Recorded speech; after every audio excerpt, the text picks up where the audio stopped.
Hey guys, Aaron Schober and Josh Lucas from Sword Carolina. We will be doing a video on the Durchlaufen today. Durchlaufen are techniques of wrestling at the sword, or we're running through someone while we're fencing with the swords. So this, when we have new students come in here, this often surprises them that we do wrestle with the swords. But when you have a 4-foot long sword and we end up coming really close together like this, sometimes that's a very viable option, is to enter into wrestling rather than trying to fight with the swords from this distance. The Codex Durbringer has a very short section on wrestling through, just a couple of verses from Liechtenauer. So we will be fleshing it out a little bit with some stuff from the Starhemberg manuscript or the pseudo Peter von Danzig manuscript. Now it goes into a lot of detail. It classifies Durchlaufen as wrestling at the body or wrestling at the arms. It deals with Schwertnehmen or disarming techniques. So we're going to keep it very simple, just run through a few basic techniques from the Durchlaufen. Get the principles of it though, because there's a lot more you can do with it. So in the Codex Durbringer, it says to run through and let your pommel hang. We are going to be doing 4 variations with this. Letting go with either hand to enter into wrestling, and keeping the sword in a position where it's going to defend ourselves, keep their sword occupied as you close in. Because that's one thing, if we're blocked here, I can't just enter in and wrestle Josh without getting hit with his sword. So, in this case, this is assuming that you've come in really close together, and it's usually puts it on your opponent where he has closed in and he's trying to pressure you. He's trying to push in and really close in and press you. In this case, we're going to use this as an entry into Ringen, into Durchlaufen. So I have 2 varieties I can do with this. First of all, I can let go with my right hand.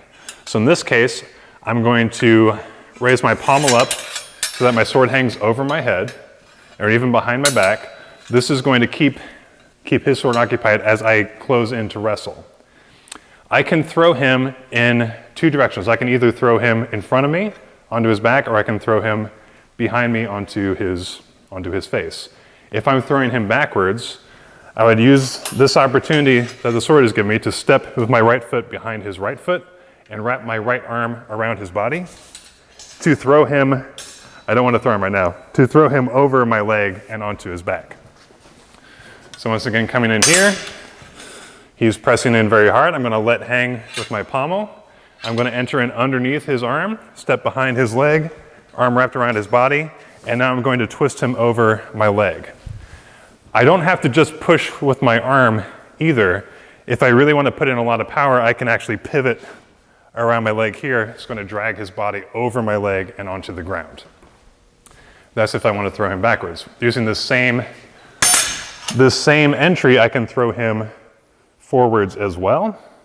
I am going to step in front of his feet with my right leg, and my right arm is going to go around behind his body, and I'm going to wrap him over my leg this way.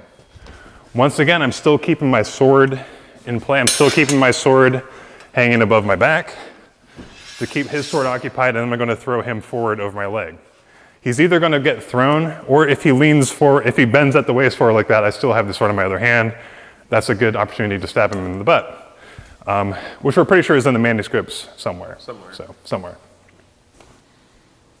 So Aaron explained letting go with the right hand, which is typically your stronger hand, and that's why you're letting the sword just come down and hang. You're not really trying to push the opponent's sword away. You're just protecting yourself while you move into the wrestling.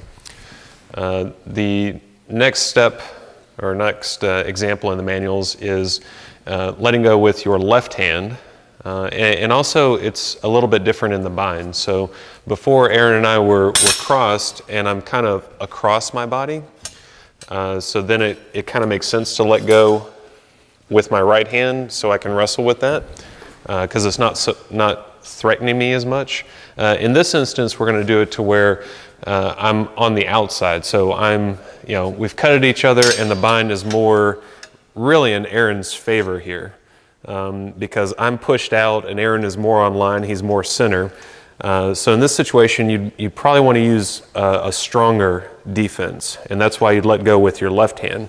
Let go with the left hand, you'll generally want to push the sword out or away from you when you move into wrestle.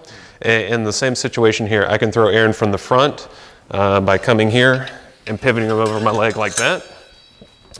Or I can throw Aaron, behind, stepping behind his leg and pushing at the top of his body. You really want to get, and when you're training, comfort level is always the thing, but you really want to get as high as you can on the thigh just to get the better feel of what it would actually be like in the throw. So get comfortable out there, guys.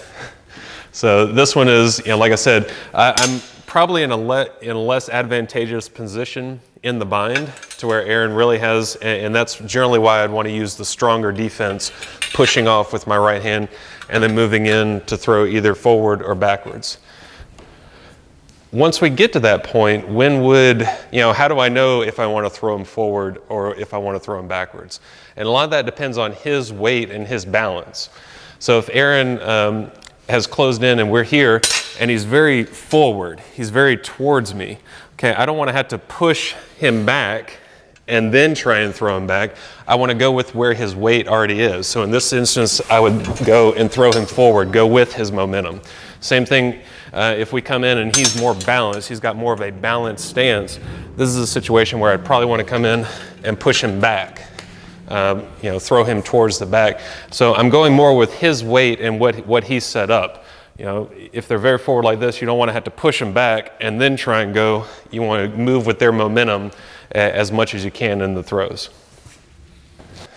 And the last thing on this is, let's say I go to do the throw and Aaron is really strong against me. He's really pushing strong against me. I go try and push him back here and he's, squats, he sets his weight against me and there's no way I'm pushing him back. No matter how hard I push with my arm or move my leg, he's just set.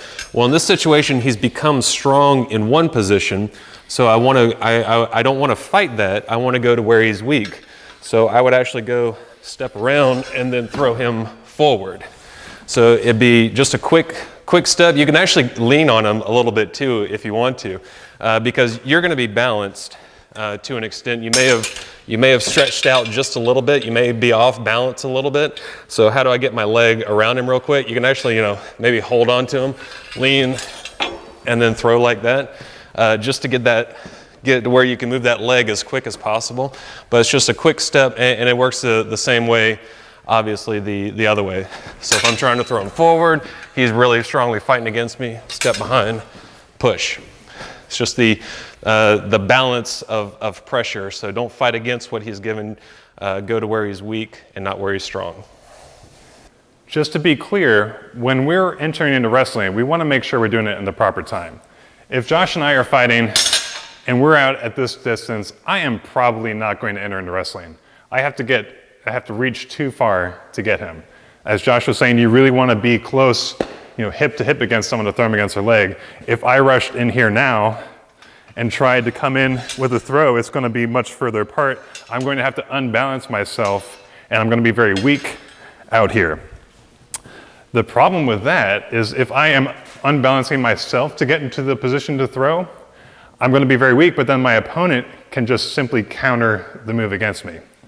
So if Josh comes in, if he moves to wrestle me, and he gets in a position where he's not as strong, whether I'm just more balanced than he is or whether he's extended himself, he's put himself in a wrestling position as well. So he's trying to wrestle me. If I have the advantage of leverage, I can actually just reverse the move on him. If he's blocking my leg with his leg, my leg is also blocking his leg. So they both happen at the same time. So in that case, he was trying to throw me forward. If I have the advantage here, I can actually just throw him the reverse. The same thing if he tries to throw me backward. If he tries to step behind and throw me backward, if he can't get the throw, I can just reverse it on him and throw him forward.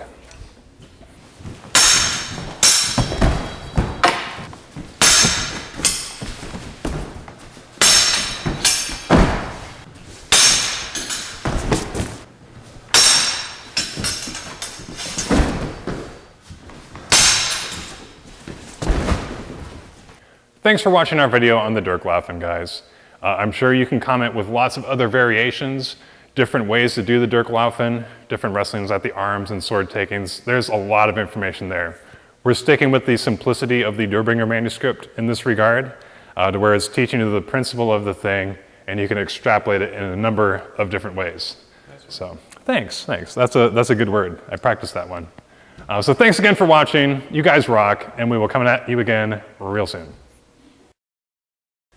The other interesting thing about this is that you really want to make sure that you know what you're going to say before you say it, before you start talking. Words.